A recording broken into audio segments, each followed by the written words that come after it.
Hello guys, welcome back to the anime lab explain channel. और आज हम explain करने वाले हैं demons of the shadow realm के एपिसोड 7 को। सो विदाउट टाइम वेस्टिंग शुरू करते हैं आज की एक्सप्लेनेशन। सो एपिसोड की शुरुआत होती है पास्ट के एक सीन से, जहां हम यूरू को देखते हैं जिसे एक अननोन किलर मारने की कोशिश करता है। वही यूरू बता रहा होता है कि जब वो अपने फादर के साथ माउंटेन में शिकार करने गया था तब बस वो मरने ही वाला था, और हमें उस किलर का फेस दिखता है। वही इस किलर का नाम डैनियल है। यूरो बता रहा होता है कि उस किलर ने उससे ये कहा था कि इस दुनिया में तुम्हारी जरूरत नहीं है। उसका पावरफुल ऑरा देखकर यूरो को लगा था कि वो बस अब उसके शरीर के हर एक हिस्से को चीर देगा, लेकिन तभी हम देखते हैं कि यूरो ने उसे चाकू से स्टैब कर दिया है। वही हमें यूरो के फादर मीने दिखाई देते हैं, जिन्होंने उस किलर को अपने एरो से मार दिया था। यूरो के कपड़े पर लगे ब्लड को देखकर यूरो के फादर परेशान हो जाते हैं। मीने यूरो से सॉरी कहते हैं क्योंकि उन्होंने यूरो का ध्यान नहीं रखा। यूरो ये सब देखकर डर जाता है। तभी उसके फादर मीने उसे बताते हैं कि इसके इंटेंशन तुम्हें मारने के थे और फ्यूचर में तुम्हारे साथ ऐसा कई बार होगा, तब तक जब तक कि तुम जिंदा रहोगे। इसीलिए बिल्कुल भी घबराना मत, फिर चाहे तुम्हारे सामने कोई भी हो। खैर यहाँ मीने डैनियल की बॉडी को पहाड़ से नीचे फेंक देता है। यूरो ये सब देखकर बहुत ज्यादा डर जाता है। मीने यूरो को समझाते हैं कि इसमें परेशान होने वाली कोई बात नहीं, बस एक गहरी सांस लो। यूरो के फादर उसे बताते हैं कि डर हमें मार देता है, और खासकर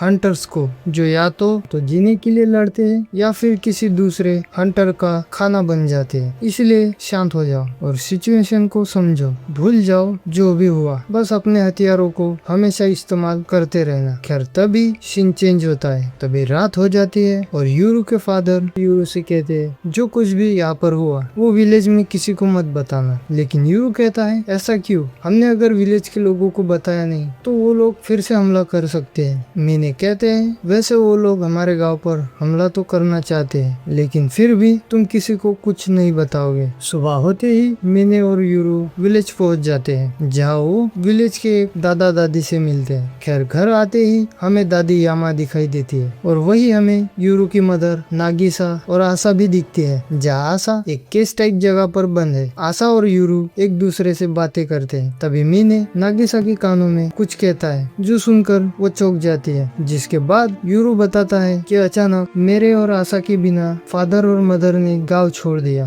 और मुझे लगा कि मैं बस अकेला ही रह गया हूँ आशा के साथ। लेकिन वो लड़की जिसे मैं अपनी बहन समझ रहा था, जिसके साथ मैंने 10 साल बिताए, और हिगाशी विलेज के वो लोग जो मुझसे 10 सालों तक झूठ बोलते रहे, और तुम जो असली आशा होने का दावा कर रही हो, उन लोगों के मुताबिक समझ नहीं आ रहा किस पर भरोसा करो। यूरो को इन सब बातों को सोचकर कुछ समझ में नहीं आ रहा होता है। तभी आशा यूरो से कहती है हिगाशी विलेज के कुछ असासियन ने मुझे मार डाला। आशा यूरो को बताती है कि वो हिगाशी गांव से भाग आए थे, उनका पीछा करने वालों से बचकर, और फिर हमें कागेमोरी क्लैन ने देख लिया। हमें लगा कि सिचुएशन अंडर कंट्रोल हो गई है, लेकिन फिर फादर और मदर अचानक वैनिश हो गए। पिछले साल जब मैं 15 साल की थी, मुझे कुछ असासियन ने पकड़ लिया और मुझे मार दिया। तभी मुझे ब्रेक की पावर्स मिली। फिर हमें बहुत सारे स्केलेटन हेड दिखते हैं, जहाँ आशा उन स्केलेटन हेड के रास्ते पर खड़ी होती है। आशा यह बताती है ये पावर्स डीमंस की है, जो जिंदा और मरे हुए लोगों के बीच की बाउंड्री पर रहते हैं। मैं उस डीमन से मिली जिसके पास ब्रेक की पावर थी। तभी हम उस डीमन को देखते हैं, जिसका फेस हमें नहीं दिखता क्योंकि उसके फेस पर एक स्कार्फ बांधा होता है। खैर यहाँ वो डीमन आशा को बताती है कि वो मर गई है। या आशा को लगता है कि शायद वो हेल में है, लेकिन वो डीमन उसे बताती है कि वो भी उसकी लाइव दुनिया और हेल के बीच की दुनिया की बाउंड्री पर है, यानी कि यहाँ से एक तो मर सकती है या फिर जिंदा हो सकती है। खैर यहाँ वो डीमन आशा को एक बुक दिखाती है, ये बोलकर कि तुम्हारी दुनिया में इस प्लेस को योमुत्सु हिरासाका कहते हैं। जो सुनकर आशा को याद आता है कि उसके फादर ने भी कुछ ऐसा ही कहा था, और लेजेंड्स के मुताबिक ईस्टर्न विलेज में सनराइज से पहले और बाद में ट्विंस मेल और फीमेल का जन्म होगा। और जिस दिन दिन और रात की लेंथ इक्वल होगी हम शैडो रेल में ट्रेवल करेंगे डीमन को कमांड करने के लिए। यहाँ आशा के नेक पर हम नाइक के निशान भी देखते हैं। वो डीमन आशा से कहती है अगर तुम यहाँ नहीं आती तो तुम हमेशा के लिए मर जाती, तो बताओ अब तुम क्या करोगी। जहाँ वो डीमन आशा को दो ऑप्शन देती है, या तो वो मर जाए या फिर उसे अपना ले।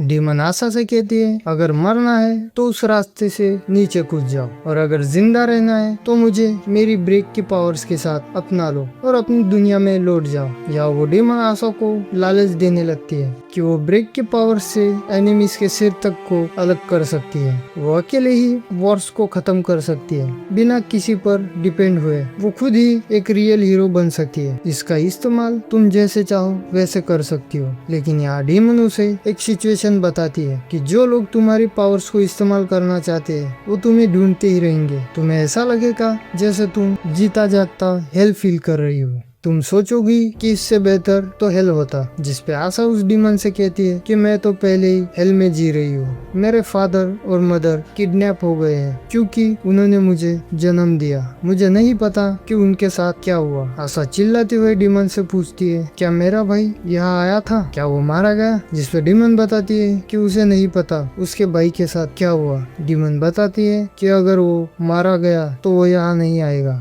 वो सील के पास जाएगा। जो सुनकर आशा परेशान हो जाती है। तभी आशा कहती है हम मेरे भाई को विलेज में अकेला छोड़कर आ गए, मुझे नहीं पता कि वो जिंदा भी है या नहीं। यहाँ डीमन उसे पूछती है जिंदा रहना है या मरना है। जिस पर आशा उसे मुझे उसे बचाने जाना होगा ब्रेक की पावर्स मांगती है। जिसके बाद सीन शिफ्ट होता है आशा की बॉडी पर, जहाँ दो किलर्स ने उसे चेयर पे बांधकर मार दिया था। उसकी बॉडी से खून बहता है। वही दोनों किलर्स में बहस शुरू हो जाती है इस बात को लेकर कि ये अब तक जिंदा क्यों नहीं हो। क्या ये वही 400 सालों वाले ट्विंस में से एक है। अब यहाँ इनकी बातों से हमें पता चलता है कि इन लोगों को इन 400 साल बाद पैदा होने वाले ट्विंस के बारे में और उनकी पावर्स के बारे में काफी कुछ पता है। खैर तभी आशा को होश आ जाता है और वो उन दोनों किलर्स को अपनी ब्रेक की पावर्स से मार देती है। वही बाहर गैब्रियल गैबी के साथ आशा को ढूंढने लगती है। तभी गैब्रियल को आशा का पता चल जाता है और गैबी गैब्रियल के साथ आशा को ढूंढ लेती है। जहाँ आशा गैबी से खुद को डीमन के साथ जुड़ने के लिए सॉरी कहती है। सीन प्रेजेंट में शिफ्ट होता है। यहाँ आशा यूरो से माफी मांगती है इसलिए क्योंकि जो इनोसेंट आशा उसकी बहन थी वो अब जा चुकी है। वही गैबी कुछ टूटे खिलौनों को जमीन में गाड़ देती है। खैर सीन शिफ्ट होता है जहाँ वही टकला फ्लोर के ब्लड को साफ कर रहा होता है। तभी इन्हें बाहर से कोई आवाज देता है। इस टकले के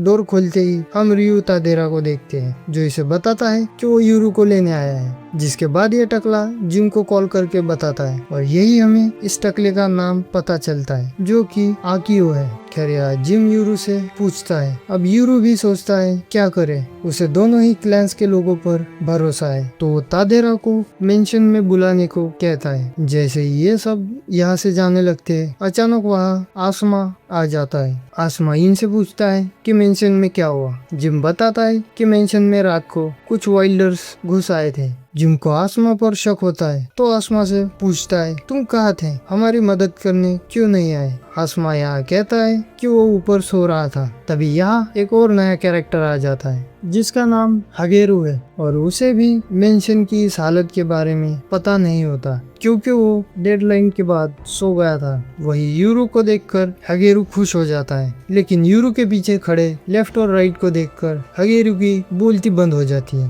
तभी हगेरू के डैड की कार यहाँ पहुंच जाती है जिसके अंदर से मास्टर गेंजो निकलते हैं, यानी मास्टर गेंजो हगेरू के फादर है। और उसी कार में से रियू भी निकलता है जिसे देखकर जिम चौंक जाता है। तभी मास्टर गेंजो बताते हैं कि तादेरा यूरू का गार्डियन है और वो तादेरा क्लैन से बिलोंग करता है। यहाँ मास्टर गेंजो यूरू को देखकर खुश हो जाते हैं। तभी जिम सोचता है कि तादेरा क्लैन हिगाशी विलेज के एजेंट्स है और सिर्फ इनके पास ही हिगाशी गांव में जाने का और बाहर की दुनिया में आने का लाइसेंस है। लेकिन इससे पहले इन्होंने कभी खुद को हमारे सामने रिवील नहीं किया। तो फिर इनमें से एक दुश्मन के टेरिटरी में अकेला बिना किसी हथियार के क्या कर रहा है? तभी राइट यूरू से कहता है, क्या कागेमोरी और डेरा एक साथ काम करेंगे? जिसपे यूरू बताता है, बिल्कुल भी नहीं। मैं फील कर पा रहा हूँ कि जिम और ये बुड्ढा तादेरा को मारने के लिए कितना पेशेंस रख रहे हैं। मैं इनका ऑरा फील कर पा रहा हूँ। राइट यूरू से कहता है, तादेरा क्लैन ने ऐसा क्या किया? खैर तभी यूरू तादेरा से कहता है,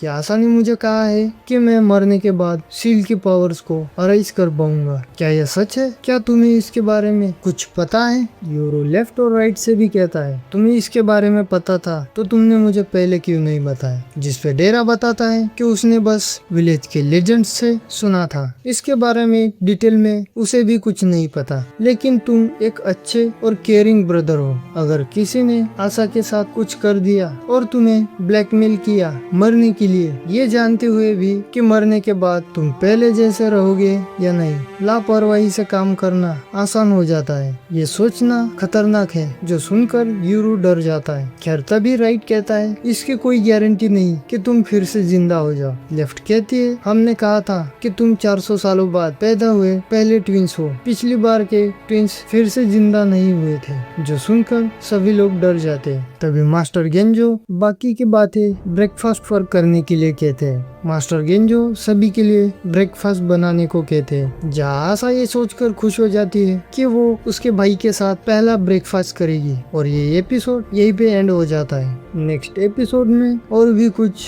बातें रिवील होंगी। नेक्स्ट एपिसोड में क्या होगा जानने के लिए वीडियो को लाइक और चैनल को सब्सक्राइब जरूर करना। मिलते हैं नेक्स्ट एपिसोड में। तब तक के लिए कीप वॉचिंग।